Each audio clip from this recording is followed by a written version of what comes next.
안녕하십니까. 한 주간 잘 지내셨습니까? 이번 주간은 특별히 또 고난주간이라 예수 그리스도의 십자가 형벌대속의 은혜를 또 생각하고 묵상하는 그런 시간을 가지시지 않을까 이런 생각을 해봅니다. 특별히 또 오늘 배우는 내용도 예수님에 대해서 배우니까 이번 주간이랑 아주 좀 잘 맞는 그런 부분이 아닐까 이렇게 생각을 해봅니다. 우리 이 시간 기도하고 시작하겠습니다. 하나님 아버지 은혜를 감사합니다.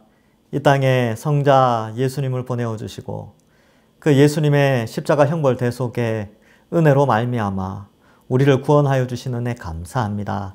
오늘 이 시간 예수님에 대해서 배우게 될 텐데 잘 배워서 우리의 믿음이 자라고 또 기초적인 신앙의 교리들을 잘 익힐 수 있는 시간 되게 하여 주옵소서. 감사드리옵고 예수님의 이름으로 기도하옵나이다. 아멘. 예, 오늘 배울 내용은 기독론이라고 합니다. 그래서 이 조직 신학 혹은 교의 신학에서 교리 신학에서 기독론 이렇게 표현하는데 신론이 먼저 나온 다음에 기독론이 나오고 기독론이 나온 다음에 성령론이 나오게 됩니다. 그래서 오늘 내용이 좀 많은데 제가 시간을 보고 이 사과를 다 마칠 수도 있고 중간에 끊을 수도 있습니다. 그래서 어쨌든 한번 같이 공부하는 시간을 가지겠습니다. 자, 예수 그리스도. 그 밑에 이제 그렇게 적어 놓으세요. 기독론. 기독이라는 게 한자인데 그리스도라는 단어를 한자로 바꾼 거래요. 그래서 기독교 이렇게 되는 거죠. 자, 그리스도의 신성 한번 볼까요? 그리스도 예수의 신성, 하나님 되심은 기독교에서 지극히 중요한 교리이다. 이게 아주 중요합니다. 왜 중요하냐면 예수님을 믿지 않는 사람들은 예수님을 어떻게 인식하느냐 하면 사람으로 인식해요. 그런데 우리가 믿는 예수님은 하나님이시죠. 신이시죠. 신적 존재죠. 그래서 이 예수님이 신적 존재라는 걸 부정하는 사람들이 간혹 등장하기도 했습니다. 그래서 우리는 그들을 이단이라고 표현을 했는데 한번 볼까요? 교회는 4세기죠. 4세기, 5세기에 또 19세기, 20세기에 그리스도의 신성에 대한 이단으로 인해 위기를 겪었다. 이렇게 되어 있죠. 그럼 4세기, 5세기에는 어떤 것이 있었느냐? 이 예수님의 신성을 부정하는 자들이 좀 있어서 니케아 공의회에서 그리스도가 그 아버지와 같은 속성과 본질을 가지셨으며 피조된 존재가 아니라는 것을 선언하면서 그리스도의 신성을 확인했습니다. 이렇게 확인한 거죠. 원래 그렇게 있었는데 아니라고 주장하는 사람들이 있으니까 회의를 거쳐서 야 이거 뭐가 아니냐 확정 짓자 교리로 정하자라고 해서 325년에 니케아 공의회에서 예수 그리스도의 신성을 공식 선포를 했습니다. 자, 그러면 위에 나오는 19세기, 20세기는 뭐가 있었을까요? 예, 19세기, 20세기에는 자유주의라는 사람들이 등장해가지고 예수님은 신이 아니라 사람인데 신격화되었다. 이런 형태로 설명을 하고 있는 것이죠. 이런 것들도 다 좀 이상한 존재들이에요. 그래서 우리는 그렇게 여기지 않지요. 자, 4번. 신약 성경은 그리스도의 신성을 분명하게 말하고 있습니다. 자, 요한복음 제가 한번 읽어볼까요? 요한복음 1장 1절부터 3절. 태초에 말씀이 계시니라. 이 말씀이 하나님과 함께 계셨으니 이 말씀은 로고스 대문자로 쓰는데 고유명사입니다. 곧 하나님이시라. 그가 태초에 하나님과 함께 계셨고 만물이 그로 말미암아 지은 바 되었으니 지은 것이 하나도 그가 없이 된 것이 없느니라. 그가 누구냐 하면 말씀인데 그 말씀은 예수님이에요. 그래서 14절에 보면 이런 말씀이 나옵니다. 말씀이 로고스가 육신이 되어 우리 가운데 계시며 우리가 그의 영광을 보니 아버지의 독생자의 영광이 은혜와 진리가 충만하더라. 예수님에 대해서 이렇게 표현하고 있어요. 빌립보서 2장 9절에도 그런 내용이 나와요. 제가 짧게 읽어 드릴게요. 빌립보서 2장 9절에 보면 이렇게 나옵니다. 이러므로 2장 6절이네요. 거기 2장 6절부터 11절 그렇게 적어 놓으세요. 이거 고쳐 놓으면 되겠네요. 2장 6절. 6절이 더 낫겠네요. 그는 근본 하나님의 본체시나 이렇게 돼 있어요. 그는 근본 하나님의 본체시나 하나님과 동등됨을 취할 것으로 여기지 아니하고 여기서부터 인성이 나오고 9절에 이러므로 하나님이 그를 지극히 높여 모든 이름 위에 뛰어난 이름을 주사 하늘에 있는 자들과 땅에 있는 자들과 땅 아래 있는 자들로 모든 무릎을 예수의 이름에 꿇게 하시고 모든 입으로 예수 그리스도를 주라 시인하여 하나님 아버지께 영광을 돌리게 하셨느니라. 여기 주라는 단어가 이 구약에서는 여호와라는 단어로 번역됩니다. 야훼 이렇게 되는데 이게 야훼, 여호와가 신약 성경으로 넘어오면서 헬라어로 번역될 때는 주라는 단어로 번역이 된 것이죠. 그러니까 신성을 나타내는 거고요. 뭐 마가복음, 요한복음 20장, 골로새서 2장, 9장 등등 뭐 여러 군데에서 예수님은 하나님이시라는 신성이라는 것을 나타내고 있습니다. 세가족 성경 공부할 때 이 내용이 나와요. 그래서 예수님의 신성에 대해서 기록하는 부분이 나오는데 뭐 그것도 또 참고하시면 되겠죠. 갈로 5번에 보면 칼케톤 회의에서도 AD 451년에 그리스도가 참 하나님임을 선언했다. 100% 하나님이다. 이렇게 선언한 거죠. 자, 그래서 예수님은 완전한 신이시다. 이렇게 이제 이해하시면 되고요. 두 번째, 예수님의 그리스도의 복종. 그리스도는 아버지와 신적 본성에 있어 동등하심에도 불구하고 구속 사역을 행하실 때 아버지께 복종하셨다. 복종이란 열등한 위치에서 하는 것이라는 의미가 아니다. 그 아니다에 줄을 쳐야 되겠죠.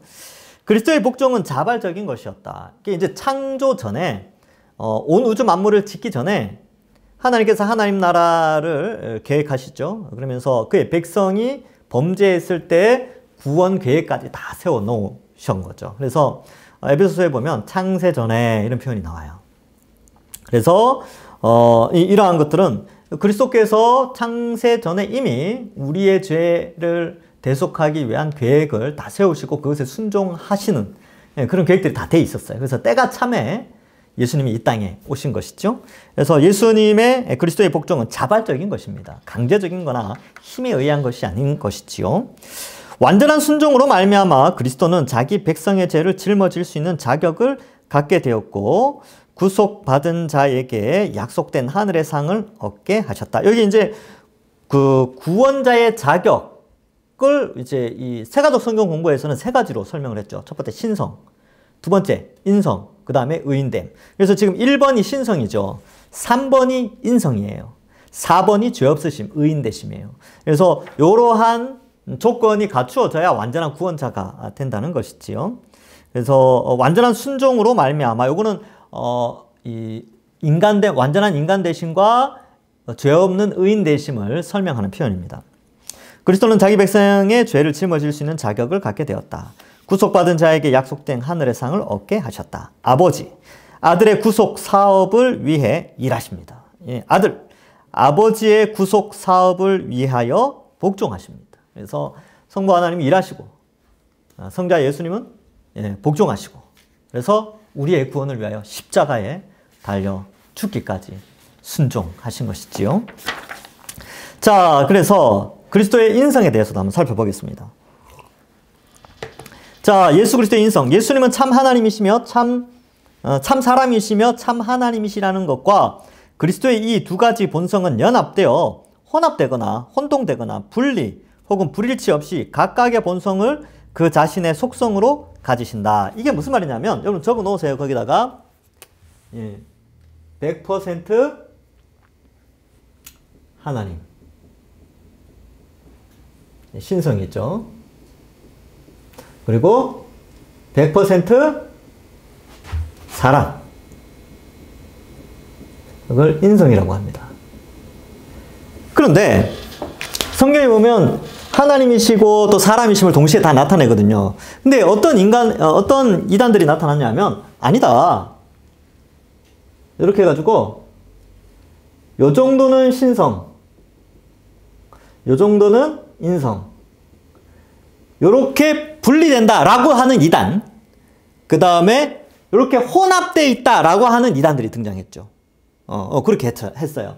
그리고 또 뭐 하여튼 그런 표현들이 있어요. 그러니까 이게 혼성되어 있지 않아요. 그리고 또 어떤 이단들은 에이 이거 이단이야 잘 들어봐 하면서 또 다른 이단주의를 등장하는데 그리스도가 있지 요만큼만 인성이야 이만큼 좀 더 많이 신성이야. 이걸 이제 혼합설 이렇게 표현하는데 아니요, 이렇지 않습니다. 예수님은 100% 신성, 100% 인성, 완전한 인간이시며 완전한 하나님이십니다. 예, 그래서 이것을 위격적 연합, 양성의 위격적 연합, 뭐 이렇게 표현을 하는데, 뭐 그런 어려운 용어들은, 뭐 신학자들이나 좀 쓰는 거긴 하죠. 그래, 어쨌든, 신성과 인성의 완전한 연합으로 예수님이 되어져 있는 거지, 이런 것들은 다 잘못된 거예요. 그래서, 예, 잘못됐어요. 이것도 잘못됐어요. 오직 이렇게 완전한 신성과 완전한 인성을 가지신, 위격적 연합으로 예수님은 존재하십니다. 100% 하나님, 100% 인간이지요. 그래서 그 밑에 보시면 가현설 이단. 예수님은 육체를 가지신 것처럼 보일 뿐이다 라고 주장했어요. 이게 뭐냐면 예수님은 인성이 없다는 거예요. 신성만 있다 이렇게 주장하는 사람들이 가현설. 예, 이렇게 좀 어려운 말인데 그냥 그렇게 생각하세요. 신성만 있다. 이렇게 생각한 거고.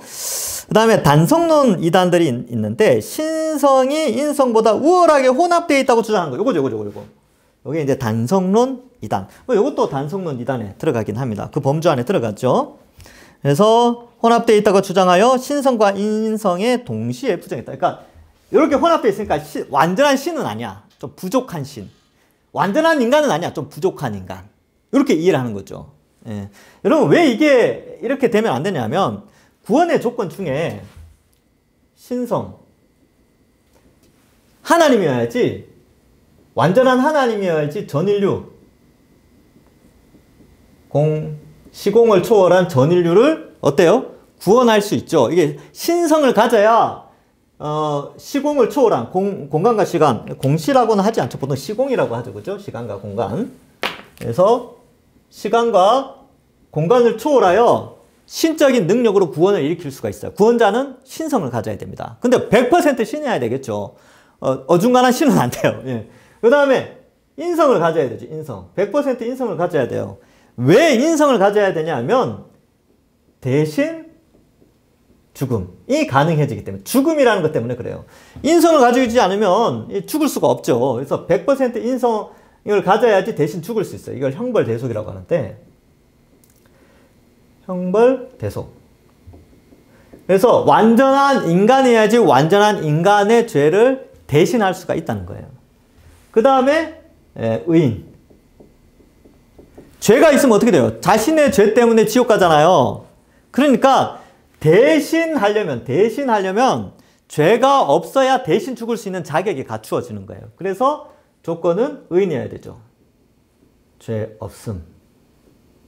요 세 가지 조건이 갖추어져야 되는데 이런 형태로 주장을 해버리면 대신 죽음이나 신성이나 인성 이러한 것들에 대해서 부정하는 것이기 때문에 구원에 있어서 문제가 발생합니다. 그래서 이단이라고 표현을 하죠. 잘못된 구원론. 그래서 가현설 이단, 단성론 이단 이런 것들이 좀 등장했고요. 예수님의 인성은 죄가 없다는 사실을 제외하고는 보통의 인성과 같은 한계를 가지신 완전한 인간이셨다. 100% 인간. 그래서 예수님이 나사로 죽었을 때 어떻게 했어요? 우셨잖아요. 눈물 흘리셨어요. 그리고 예수님이 하루 종일 사역하시고 기도하시고 막 그러니까 잠을 잤겠습니까? 안 잤겠습니까?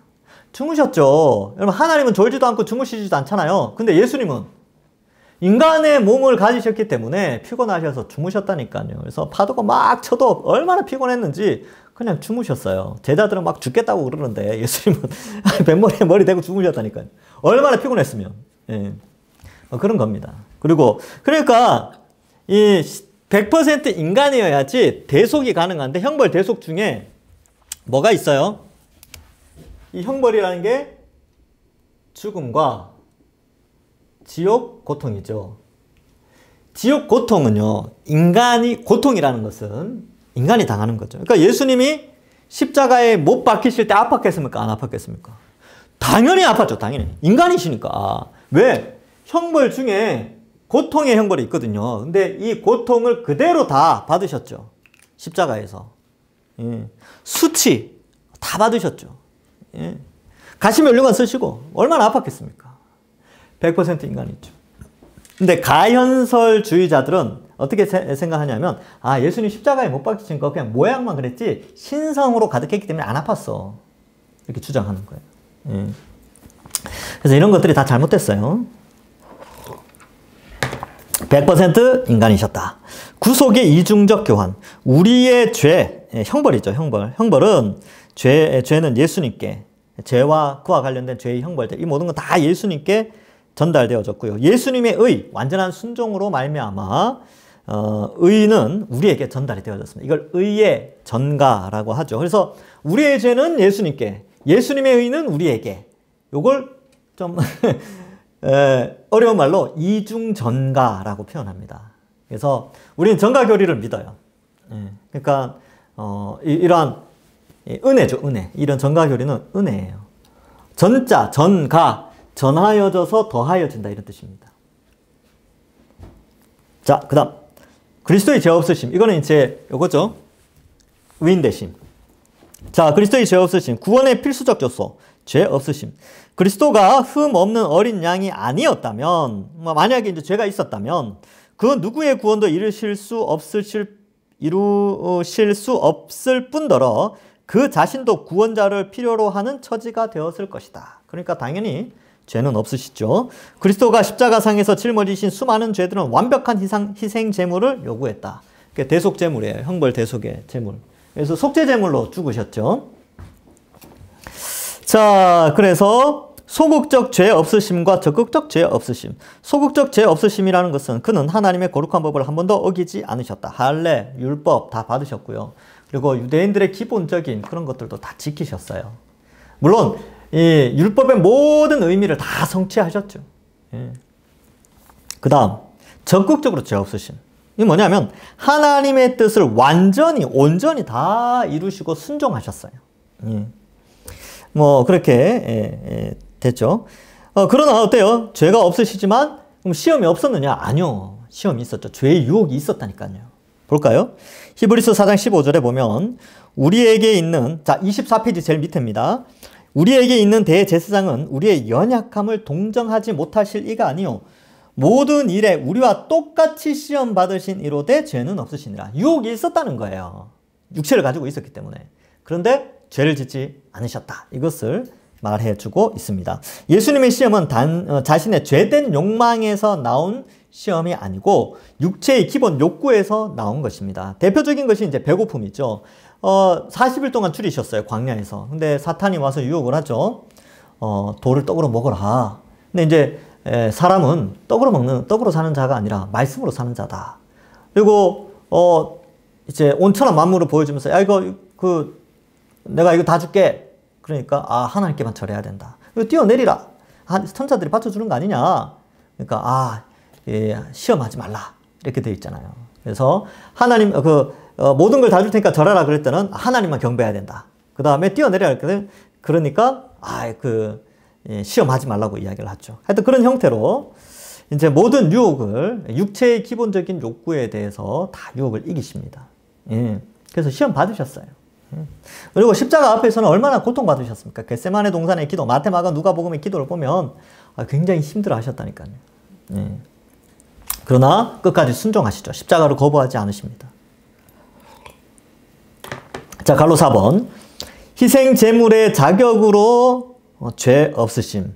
우리 죄에 대한 형벌을 받으셔야 할 필요가 있다. 그 갈로 열고 이렇게 쓰세요. 형벌 대속.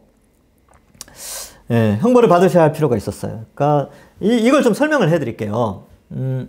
형벌 대속은 지금도 여전히 있습니다. 전 세계 어디에나 형벌 대속 사상은 있어요. 법에. 이게 뭐냐 하면 이런 거죠. 만약에 제가 하나 예를 드릴게요. 제가 이 예를 여러 번 드렸는데 제가 운전면허증을 처음 따고 차가 없었죠. 대학생 때니까. 근데 셋째 누나가 프라이드 베타 자주색. 옛날에 그게 아주 이렇게 인기가 있었죠. 그걸 있었기 때문에 제가 이제 좀 몰고 좀 다녔습니다. 근데 이제 옛날에는 내비게이션이나 이런 게 잘 없었어요. 그래서 그 과속을 찍는 카메라가 어디 있는지 잘 모르죠. 초보 운전이 뭘 알겠습니까? 그죠? 신나게 타고 가다가 그 60km 도로에서, 제한 속도 60km 도로에서 제가 70몇 킬로로 달렸어요. 근데 그게 이제 날라온 거죠. 그래서 내가 누나한테 혼났죠. 야, 이게 뭐냐? 그래서 그때 하여튼 얼마가 나왔어요. 제 기억으로는 3만 원이었는데 그게 96년도인가 그랬던 것 같아요. 예. 그래서 그 금액을 받아보고 저야 이제 대학생이 무슨 돈이 있겠습니까? 덜덜 떨고 있는데 누나가 앞으로 조심해! 그러면서 누나가 대신 예, 제가 받아야 될 과태료 형벌을 누나가 대신 그 형벌을 감당했어요. 그래서 누나가 3만 원 냈죠, 뭐. 예. 그럼 제가 3만 원을 낼 필요가 있습니까? 없습니까? 그 벌금을 낼 필요가 있어요? 없어요? 없잖아요. 없죠. 왜? 형벌 대속으로 누나가 예, 과태료를 냈으니까. 마찬가지로 우리가 하나님을 반역한 죄로 말미암아 그 반역죄, 역적죄로 지옥의 고통과 육체의 죽음의 죄를 받아야 되는데 예수님이 그 형벌을 대신 받으셨대요. 그죠? 신이시며 완전한 인성을 가지고 의인이신 그분이 우리의 죄를 또 신이시니까 시공간을 초월해서 모든 택하신 백성들의 죄의 형벌을 대신하여 십자가에서 죽어주셨습니다. 이것을 믿는 자는 구원의 효력이 발휘가 되는 것이지요. 그래서 예수님께서 우리의 형벌을 대신하여 십자가에 달려 죽으셨기 때문에 이제 우리에겐 형벌이 있어요, 없어요? 형벌. 예, 형벌. 이게 있습니까, 없습니까? 없다니까요. 없어요. 그러면 우리에게 너는 죄인이야, 이 형벌을 받아 라고 하는 정죄함이 없기 때문에 우리는 구원받은 자가 되는 것이죠. 근데 이제 질문이 생기죠. 죽음과 지옥 고통이 없다 그랬는데 지옥 고통이 없는 건 알겠는데 죽음은 있지 않습니까? 예, 죽음이 왜 없다라고 주장하느냐 하면 예수님께서 재림하시면 죽음이 없는 육체로 우리가 부활하기 때문에 이런 죽음이 없다는 거예요. 그러니까 현재의 죽음, 육체적 죽음은 있죠. 그러나 앞으로 영원히 죽지 않을 몸으로 부활하기 때문에 영원한 죽음의 형벌은 없게 되는 겁니다. 예, 그렇게 이해하시면 되고, 그럼 지금 육체가 죽는 것은 뭘 의미하느냐? 죄의 결과로 죽는 것이 아니고 하나님께로 가는 과정 중에 하나다. 이렇게 이해하시면 좀 더 잘 이해할 수 있지 않을까 이렇게 생각합니다. 그래서 우리의 죽음의 의미가 좀 달라졌어요. 그래서 우리는 죽음을 통하여 영혼이 하나님과 함께 있게 되는 과정 중에 있는 것이고, 그럼 이 죽음의 형벌의 대속으로 영생, 반대 개념인 영생은 나중에 이제 예수님의 재림으로 완전한 영생에 이르게 되고, 지금 죽으면 영혼으로 영생에 들어가게 되죠. 그런데 요한복음에 보면 우리가 예수님을 믿으면 이미 영생을 얻었다 이런 표현을 써요. 그래서 우리는 이미 영생을 소유한 자입니다. 근데 앞으로 완성되겠죠. 이미 얻은 자지만 아직 완성되진 않았어요. 그래서 already but not yet 이라는 표현을 씁니다. 어쨌든 자, 우리가 하나님이 약속하신 4번의 두 번째 점이에요. 우리가 하나님이 약속하신 축복을 받기에, 하나님이 약속하신 축복은 구원이죠. 영원한 하나님 나라에서 뭐예요? 구원이라는 게, 이거 반대 아닙니까? 그죠? 영생. 지옥 고통이 아니라 천복이죠. 지옥 고통. 여기는 천국 복락. 네, 천복, 천국 복락. 그래서 영생 복락 이렇게 표현하기도 합니다. 네. 그래서 이게 뭐냐? 이게 구원이에요, 구원. 구원의 완성인데, 우리는 이미 얻었지만 아직 완성되지 않았죠. 예수님 믿고 나서 이미 얻었어요. 그러나 완성되진 않았습니다. 자, 그래서 이런 하나님이 약속하신 축복을 받기에 필요한 의를 보장해 주셨다. 예수님의 십자가 형벌 대속의 은혜로 이 복을 보장해 주셨습니다. 보장해 주셔야 했다. 그래서 완전한 순종을 하신 것이다. 예수님의 완전한 순종이 예수님의 의인됨을 나타냅니다. 지금 여기 뭐예요? 죄 없으심이 있죠. 이게 의인됨인데 완전한 순종이에요. 그러면 완전한 순종의 내용이 뭐냐? 완전한 순종. 그래서 보편적으로 세 가지를 설명합니다. 천상에 계실 때 지상으로 오는 성육신에 대한 순종. 여러분, 신적 존재가 피조물의 형태로 오는, 이거 얼마나 힘들겠어요. 그죠? 근데 순종하셨어요. 예, 순종하셨죠. 두 번째, 율법 아래 거하심. 그래서 율법을 지키셔요. 안 지켜도 되죠, 사실은. 하나님이신데, 예? 주권자인데. 그런데 율법 아래에서 율법에 대한 내용들에 대해서 원래 뜻, 하나님, 율법에 뭐예요? 하나님 사랑, 이웃 사랑. 이 두 가지 계명을 다 지키십니다. 예, 다 지켜요. 그 다음 세 번째, 십자가를 지심. 그래서 성육신으로 오시고 율법 아래에 하나님 사랑과 이웃 사랑을 성취하시고 십자가까지 순종하시는. 그게 다 순종이에요. 이게 다. 이것으로 말미암아 어떻게 되느냐? 의인이 되십니다. 의인. 그래서 최근에 논쟁이 하나 있어요. 우리 교단 안에 논쟁이. 예수님의 의인이 되는 것이 자기가 구원받기 위해서 율법을 완전히 지켰기 때문에 의인이다 라고 주장하는 사람이 있고, 아니다. 요 세 개 때문에 이러한 완전한 순종 때문에 의인이 됐다. 뭐 이렇게 주장하시는 분들도 있는데, 전통적으로는 이걸 많이 강조했어요. 사실은. 이걸 많이 강조했는데, 저는 뭐 요 세 가지를 한꺼번에 다 이야기해주면 어떨까? 그런 생각을 합니다. 그래서 여러분들이 예수님이 율법을 완전히 다 지켜서 의인이 됐다라고 주장을 한다면 그것도 괜찮은 말이에요. 그러나 좀 더 자세하게 설명해 주면 좋겠다. 그런 의미에서 저는 이 세 가지를 같이 한번 이야기해 보겠습니다. 그래서 완전한 순종이에요. 이 세 가지를. 자, 그 다음.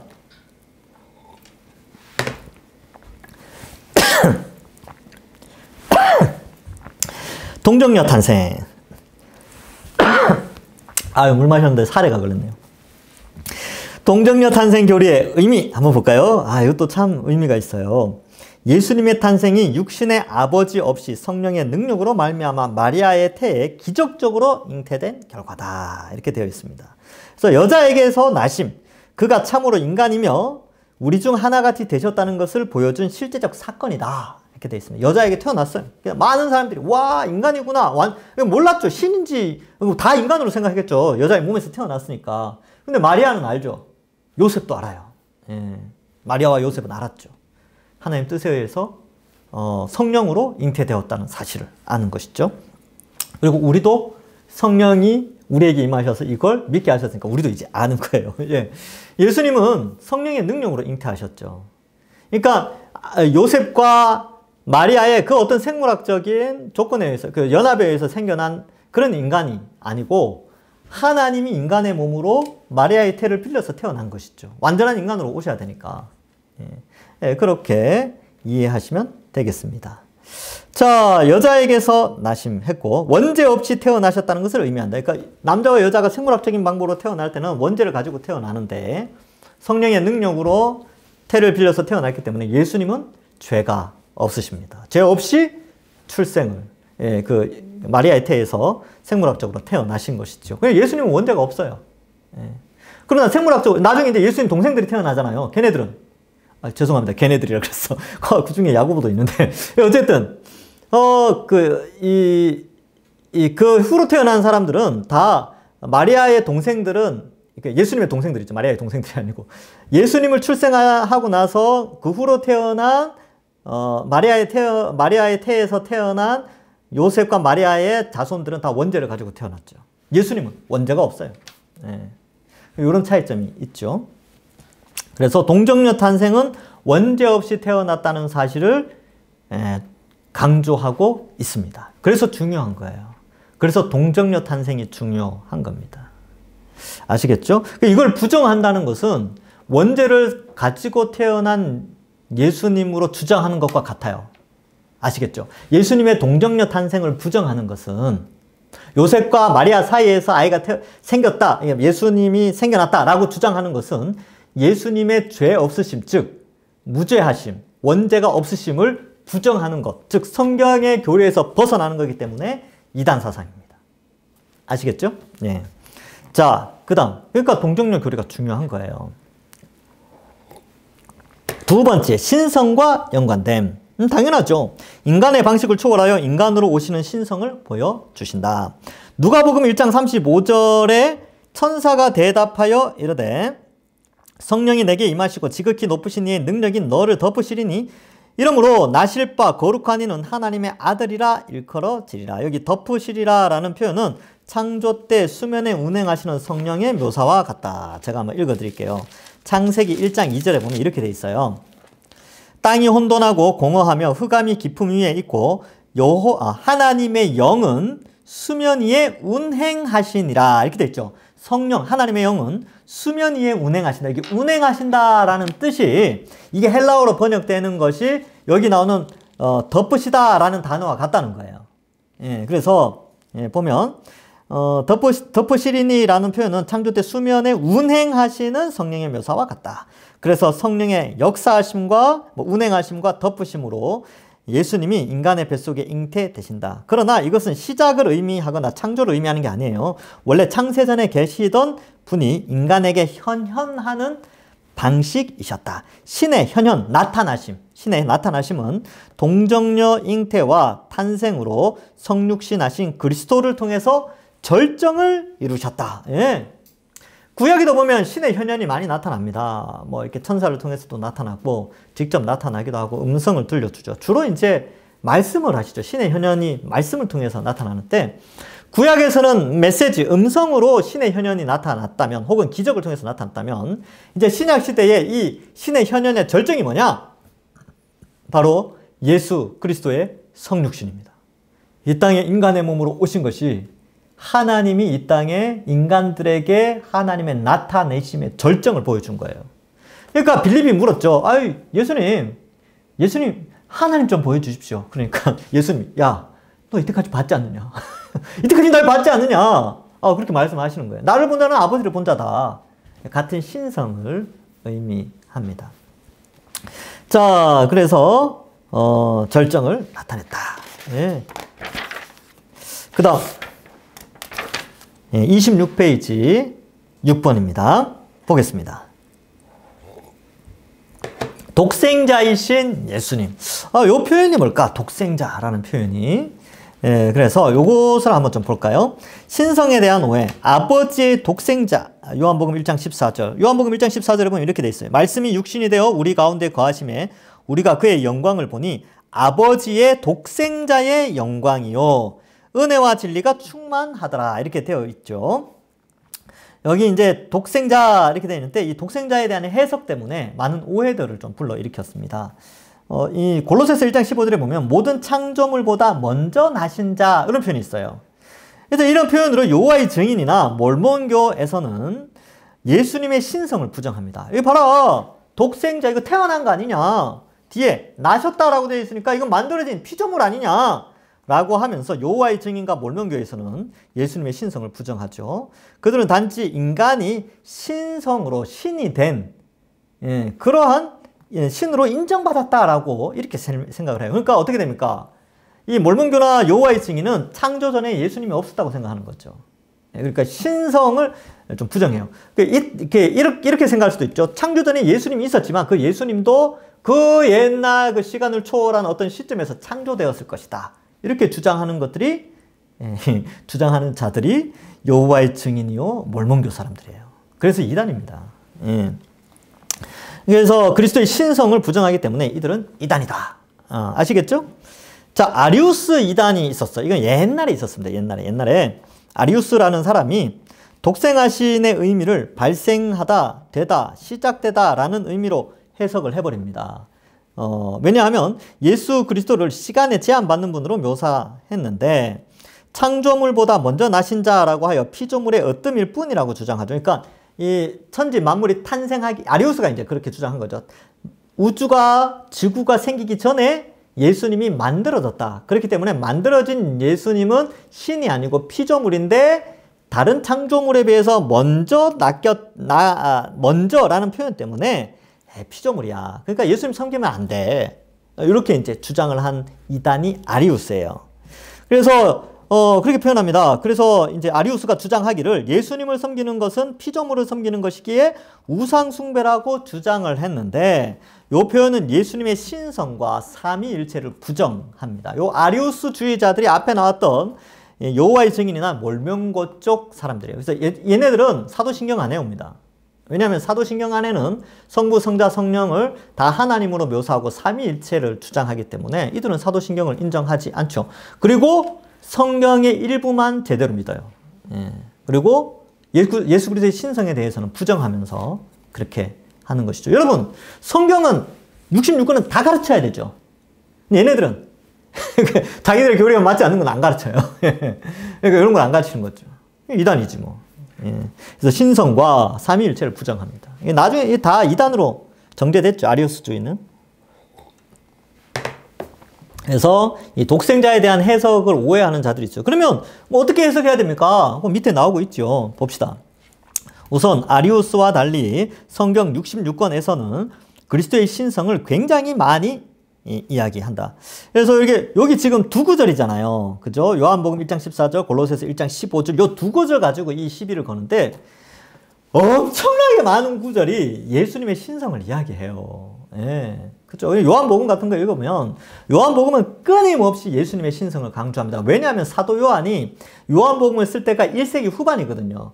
그런데 그 예수님의 신성에 대해서 부정하는 사상들이 이미 존재하고 있었어요.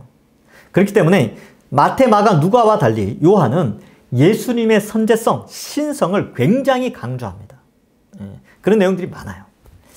자, 그래서 일단 성경이 굉장히 많이 나오는데 왜 그걸 이야기하지 않고 요거 두 구절 가지고 이렇게 시비를 거냐. 요 두 구절에 대한 오해도 또 있죠. 잘못 해석한 것이죠.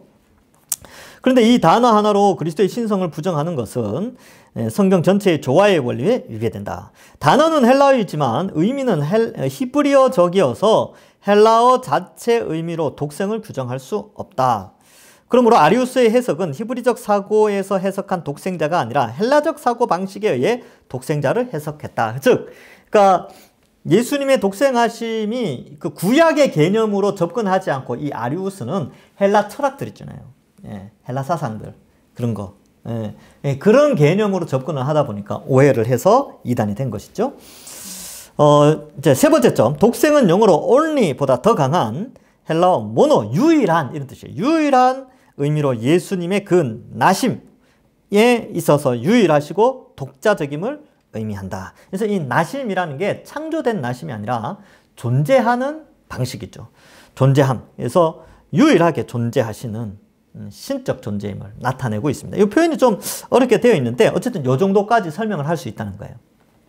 자, 그리스도는 영원하신 하나님으로부터 비롯되는데 피조물로서가 아니라 아들이신 제2 위격이시다. 신적 본체를 가지고 계시지만 동일한 신성을 가지고 있지만 위격에 있어서는 성자 하나님으로서 존재하십니다. 요거 이제 삼위일체할 때 또 설명을 했었죠. 그렇죠? 그러니까 피조된 부족한 자가 아니라 신성, 완벽한 신으로서 스스로 존재하시는, 창조되지 않고 만들어지지 않은 신, 완전한 신을 의미합니다. 하나님이죠, 하나님. 그래서 제2위격이신 하나님이세요. 그래서 여기서 다시 복습. 삼위일체의 공식 정의가 어떻다고요? 우리가 믿는 하나님은 한 분 하나님이신데 삼위로 계시다. 본체에 있어서는 하나요. 위격에 있어서는 셋이신 하나님. 이렇게 이제 역사적으로 공식을 정해놨어요. 그래서 위격은 뭐예요? 성부, 성자, 성령, 삼위로 존재하시는 하나님. 이렇게 이해하시면 되겠습니다. 자, 예수님을 정확하게 하나님으로 부르는 사람은 요한이죠. 또한 독생자라고 부르는 사람도 요한입니다. 그러므로 하나님은 요한을 통해 예수님의 신성을 명확하게 말씀하신다. 요한복음 읽어보시면요. 다 예수님의 신성을 훨씬 강조해요. 얼마나 많이 강조하는지 몰라요. 자, 그 다음 가장 먼저 나다 골로새서 1장 15절라는 말은 1세기 유대 문화적 배경을 생각하며 이해해야 된다는 거예요.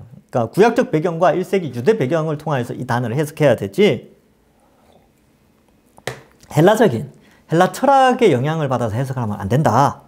예수님은 아버지께 속한 모든 것을 상속받을 자라는 의미에서 모든 창조물보다 먼저 나신 자라는 표현을 쓴다는 거예요. 그래서 하나님 나라의 모든 것을 공유하는 그러한 신적 존재, 그런 의미에서 먼저 나신 자라고 표현을 한 것이지 이런 것들은 좀 오해를 하면 안 된다.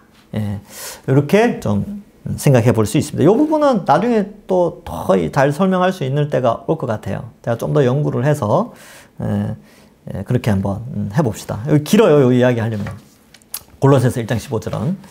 자, 그 다음 27페이지. 그리스도의 세례와 영광. 자, 한번 보겠습니다. 세례 요한의 세례. 예수님이 세례 요한한테 세례를 받았잖아요. 그러면 그 세례의 의미가 뭔가 한번 알아볼까요? 세례 요한이 베푼 세례가 있는데 구약에 속했어요. 세례 요한은. 요한은 새 언약이 시작되지 않은 상태에서, 그렇죠. 예수님의 십자가 형벌 대속의 은혜와 상관이 없이 존재하였죠. 그래서 새 언약의 시작 새 언약이 시작되지 않은 상태에서 예비하는 세례자로서 세례를 베풀었어요. 그래서 메시아의 오심을 준비하는 단계죠. 그러니까 여러분 구약의 선지자들이 어땠습니까? 예수님의 오심을 준비했죠. 그죠? 구약의 선지자들이. 마지막으로 예수님의 오심을 준비한 사람이 세례 요한이에요. 그래서 세례 요한은 구약에 속한 자로 이해를 하고 있습니다. 근데 요한의 세례는 좀 급진적이었죠. 요한 이전의 정결의식은 이방인의 개종시에 이제 거행이 되었는데, 특이하게 또 세례 요한은 유대인에게도 정결의식을, 이 회개의 세례를 베풀었어요. 예. 그러니까 어떻습니까? 이 정통 유대인들은 싫어했겠죠. 종교 지도자들은. 세례 요한의 세례를 믿지 않았어요. 근데 사람들은 다 믿었죠. 그래서 뭐 나중에 이제 죽게 되는데, 어쨌든 그렇습니다. 요한은 이런 일을 했어요. 그래서 많은 사람들이 돌이켜 메시아를 준비할 수 있도록 회개의 메시지를 전파했어요. 구약의 선지자들이 다 회개의 메시지를 전파했거든요. 예, 그런 입장에서 설명하고 있습니다. 그런데 예수님이 요한에게 세례를 받으시죠. 요한의 만류에도 예수님이 세례를 받으신 것은 죄는 없으시지만 이스라엘 민족에게 주신 하나님의 율법의 모든 요구에 복종할 필요가 있었기 때문에 예수님은 이렇게 자신을 백성과 동일시하며 세례를 받으시고 모든 의를 이루셨습니다. 그래서 아까 이야기했죠. 율법 아래에 하나님 사랑, 이웃 사랑, 율법을 순종하는 것이 그런 의미가 있는데, 이런 율법 아래에서 율법 안에 정결의식이 있어요. 근데 세례 요한은 그 정결의식을 요단강에서 세례를 베푸는 걸 통해서 율법을 통하여 깨끗해지는 것을 추구했어요. 근데 예수님은 어떻다고요? 예수님이 죄는 없으시지만 율법 아래 순종했기 때문에 그 세례 요한의 정결의식에 참여하지만 죄는 없으시죠. 근데 오히려 어떤 일이 벌어지냐면 성령이 비둘기같이 예수님께 임하게 되고 하늘로부터는 성부 하나님의 음성이 들려지게 되죠. 그래서 그 세례받는 장면을 보면 성부 하나님과 성자 예수님과 성령 하나님, 삼위일체 하나님께서 동시에 이 세례 장면에서 나타나게 됩니다. 그리고 예수님이 사역을 시작하시게 되죠. 그래서 어떤 신학자들은 그럽니다. 이것은 예수님의 세례는 왕의 대관식과 같다. 이렇게 표현하는 신학자도 있어요. 그것도 좀 멋진 표현인 것 같아요. 그죠? 이제 왕의 사역을 시작하는 거죠. 왕이 대관식을 해야 왕의 주권을 나타내잖아요. 그 대관식 하기 전에는 그냥 왕자로 있는 거예요. 근데 대관식 후에는 본격적으로 정치에 참여하죠. 마찬가지로 예수님의 세례를 왕의 대관식으로 표현하면서 본격적인 공생의 사역을 시작하신다. 이렇게 해석하는 신학자들도 있습니다. 저는 괜찮다. 이렇게 생각을 해요. 자, 그래서 봅시다. 그 다음 점, 두 번째 점이죠. 7페이지 갈로 2번의 두 번째 점. 성령의 기름 부으심을 받으셔서 지상 사역을 시작하신다. 이제 사역이 시작되는 거죠.